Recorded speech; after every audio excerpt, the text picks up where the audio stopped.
cities once pulsed with the frenetic heartbeat of commerce, a cataclysmic silence now reigns, a chilling legacy of the COVID-19 pandemic that shattered economies and left scars too deep to heal. The commercial streets, once ablaze with the clamor of crowds, stand as desolate graveyards, their storefronts marred with "for rent" signs that flutter like tattered flags of surrender.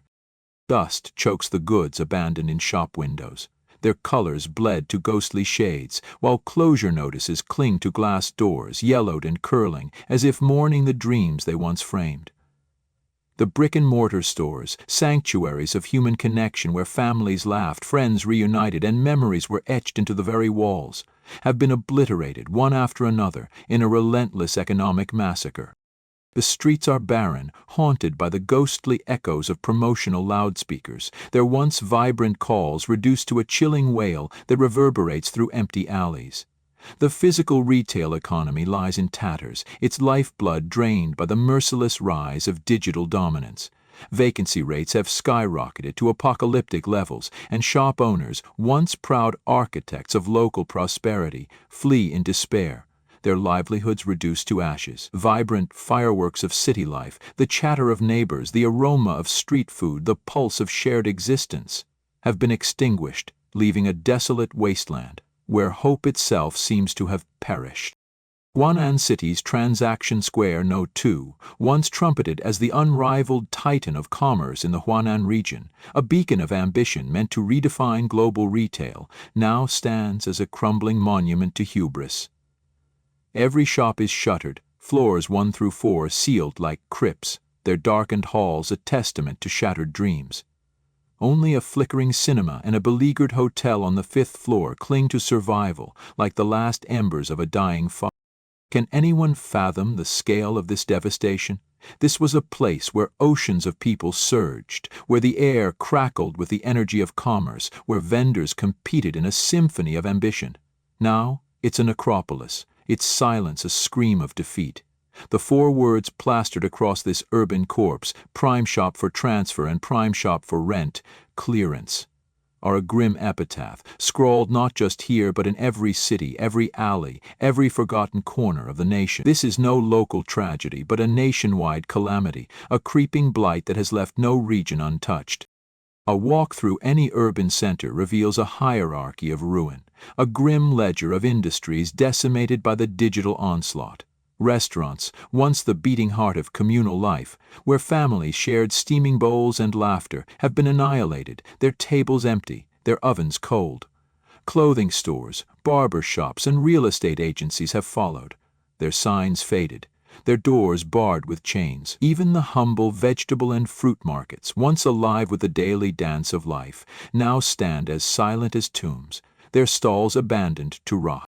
In first-tier cities, the glittering core of commercial districts, once the pride of urban economies, report vacancy rates surpassing 50%, a figure that would have been unthinkable a decade ago. Over 60% of new commercial complexes, launched with naive optimism, collapse within months, their gleaming facades masking a hollow core. To step onto the 2nd floor of a mall is to enter a dystopian nightmare. 95% of stores are gone, their windows blacked out, their interiors gutted like carcasses. The physical retail sector is not merely struggling, it is on the brink of extinction, a casualty of a world reshaped by digital predation. Consider the tragedies. A farmhouse restaurant, its owners pouring over $15 million into renovations to create a haven of rustic charm, now lies in ruins, its doors sealed shut. A hot pot empire, built on the finest cuts of beef and a brand polished to perfection, has been reduced to a faded sign, its legacy erased. Even escape rooms, crafted to spark joy in children's hearts, have been wiped out, their mysteries unsolved, their spaces abandoned. The 1st floor of one mall, once a vibrant hub of commerce, has been grotesquely repurposed into a badminton court, a surreal mockery of the chaos that has engulfed these spaces. The streets, once the lifeblood of decades of prosperity, now stand as empty as forgotten battlefields. Shandong Building, a towering symbol of economic might, once sustained thousands of families. Now it's a hollowed-out relic, its employees scattered, its purpose lost. This is not just a crisis of commerce, but a societal collapse, where ordinary people find survival itself a Herculean task. The market is a war zone, with 90% of physical stores bleeding money and only a fleeting 3% clinging to profitability.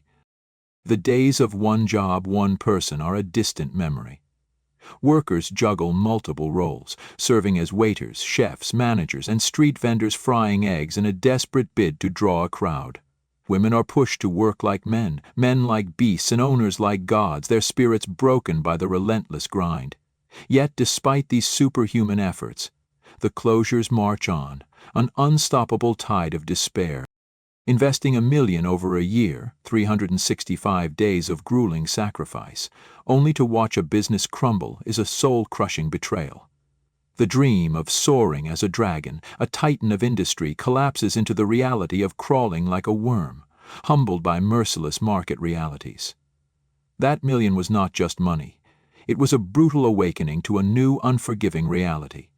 At Wanda Plaza, once the crown jewel of retail, every storefront now screams "for rent," with no transfer fees. A far cry from years ago when such fees commanded fortunes. Vacancy rates on upper floors have surged past 60%, and by 4 p.m. the once thriving plaza is a wasteland, its halls echoing with the ghosts of better days.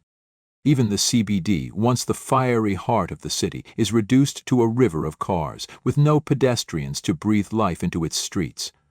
The most coveted locations now bear for rent signs, while lesser spots are simply forgotten, left to rot. This is no mere downturn. It is an existential crisis, a tsunami of economic ruin. Owners lie awake, tormented by dread, their minds racing with questions of survival. They yearn to escape, but to where? Opening a shop is no longer about ambition or hard work. The streets are so barren they seem polished by despair. The dream of building a legacy for one's children has been replaced by the primal struggle to avoid ruin. The closure rate for physical retail has skyrocketed to 70%, a figure that chills the blood. A street that once housed 100 shops now limps along with 30, and even those are on life support, their owners drowning in debt. Customers visit clothing stores, try on garments, snap photos, and then flee to online platforms, seduced by rock-bottom prices and free returns.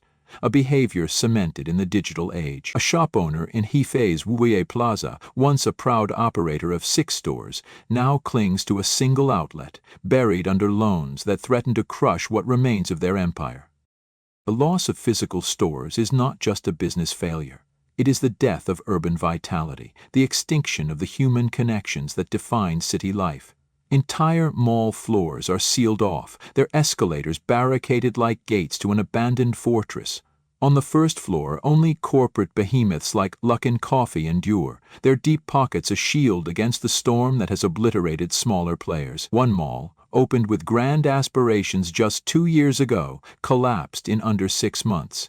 Its promise of prosperity a cruel illusion. The stakes are apocalyptic. If physical stores continue to vanish, the very foundations of society will crumble. China's 200 million small businesses, 40% of which are physical stores, sustain 800 million people, nearly every family in the nation. Their collapse would unleash a tidal wave of unemployment, plunging millions into poverty and fracturing communities. The Internet, hailed as a triumph of the digital age, is a hollow victory compared to transformative inventions like steam engines or computers, which boosted productivity. The Internet creates no true value, luring consumers with subsidies, consolidating power into monopolistic platforms, and bleeding merchants dry with fees and price wars. Consumers revel in cheap deals, but this is a fleeting mirage. As merchants' profits evaporate, owners go bankrupt, and workers face wage cuts or joblessness. Many owners, desperate to survive, borrow heavily to cover rent and payroll, but when their businesses collapse, employees are left stranded, their future. The reality is a nightmare. Rows of shuttered stores stretch endlessly, 20 in a row, each bearing the same grim "for rent" or "for transfer" signs. A decade ago, these owners were kings, driving luxury cars. Now, they've vanished into obscurity, their wealth and status obliterated. Standing on these streets for 15 minutes yields not a single customer, a chilling testament to the void left by digital dominance. Years ago, a shop transfer today would be thriving tomorrow. Now, e-commerce platforms sell in hours what physical stores earned in a year, a death knell for traditional retail. Clothing stores, skincare salons, milk tea chains like Diane, all erased. Upstairs, snack bars and fast food joints have been replaced by hair salons and nail shops, all shuttered. Even national chains like Mao's Kitchen are up for rent, their brands powerless against the storm. Of China's 200 million small businesses, 40% are physical stores and entrepreneurs, once the lifeblood of cities, now teetering on the edge of annihilation. Online platforms wage savage price wars, offering consumers bargains while choking merchants' margins. Skyrocketing rents, escalating labor costs, and ruthless competition create an impossible gauntlet. These shops are not just storefronts. They are the backbone of employment, sustaining millions of families and anchoring societal stability.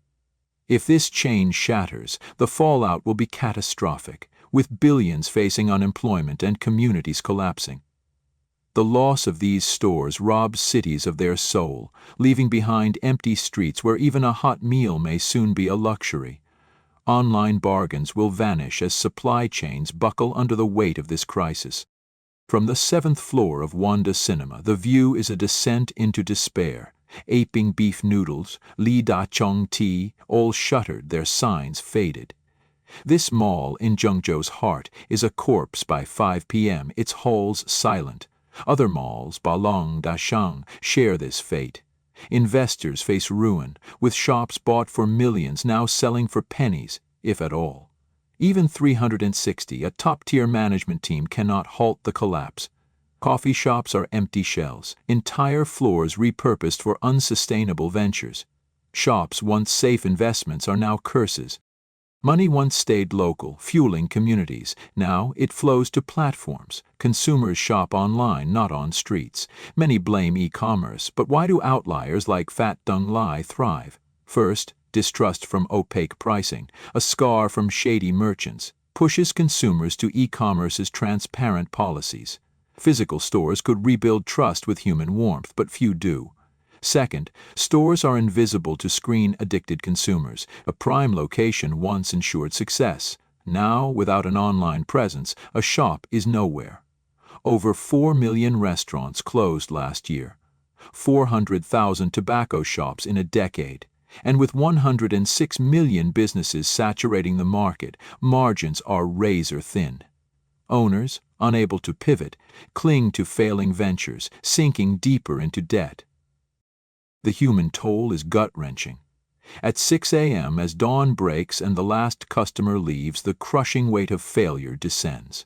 Many dreamed of persevering, but resources are gone, hopes of better days are ashes. Those who ran thriving businesses now face defeat, their pride shattered.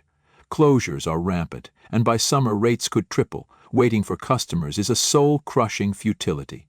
There are none. Online stores are no salvation. Without expertise, losses mount.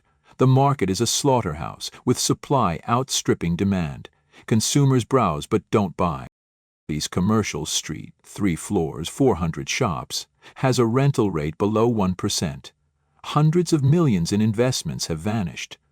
Oversupply, no management, and rent wars doom it. Big brands could have helped, but none came. With a 95% closure rate, streets are dying, their human warmth gone. Restaurants face rents, 25% platform fees, and no margins. The internet's convenience has left cities lonely, their souls fading in a virtual mirage.